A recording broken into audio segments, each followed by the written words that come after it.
এবছর ১৫ মার্চ করা আদমশুমারির প্রাথমিক তথ্য অনুসারে দেশের মোট জনসংখ্যা ১৪,২৩ লাখের কিছু বেশি। ২০০১-এ করা আদমশুমারির ১২,৪৩ লাখ থেকে জনসংখ্যা বেড়েছে ১,৮০ লাখের মতো। তবে জাতিসংঘ, বিশ্বব্যাংকের ওয়ার্ল্ড ডেভেলপমেন্ট ইন্ডেক্স, সিআইএর ওয়ার্ল্ড ফ্যাক্টবুক আর পপুলেশন রেফারেন্স ব্যুরোর রিপোর্টে বাংলাদেশের জনসংখ্যা ১৫ থেকে ১৬ কোটির ওপরে। আদমশুমারির তথ্য বলছে, মোট জনসংখ্যার ৭,১২,৫৫,০০০ পুরুষ এবং ৭,১০,৬৫,০০০ নারী। বছরে জনসংখ্যা বাড়ছে শতকরা ১.৩৪ হারে। আর দেশে প্রতি বর্গ কিলোমিটারে ৯৬৪ জন বসবাস করলেও ঢাকায় বর্গ কিলোমিটারের লোকবসতি ৮,১১১ জন।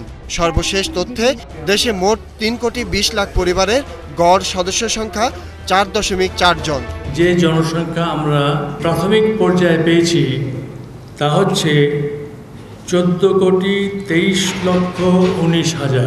পোস্ট এনুমারেশন চেকের পরে তার ভিত্তিতে অ্যাডজাস্ট করে ফাইনালি আমরা হয়তো অক্টোবর-নভেম্বর মাসে আপনাদের জানাতে পারব।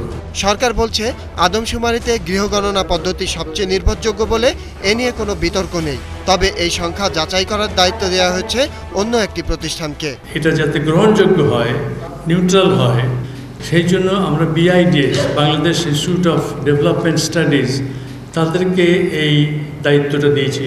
আমরা কেউ দাবি করছি না যে এইটাই চূড়ান্ত এবং এর পরে আর কিছু হবে না।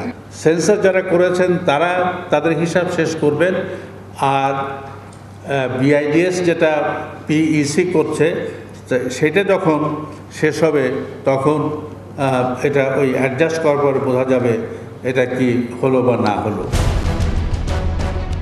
আদমশুমারির তথ্য বলছে, জনসংখ্যা সবচেয়ে বেশি ঢাকায়। দেশের ২১ ভাগ আয়তনের এই বিভাগে লোক বাস করে জনসংখ্যার প্রায় ৩৩ ভাগ। প্রতি বর্গ কিলোমিটারে সবচেয়ে কম ৮৬ জন লোক বসবাস করে বান্দরবানে। সিলেটে সবচেয়ে কম লোক বাস করলেও জনসংখ্যা বৃদ্ধির হার এখানে সবচেয়ে বেশি। সানাউল হক, এটিএন বাংলা, ঢাকা।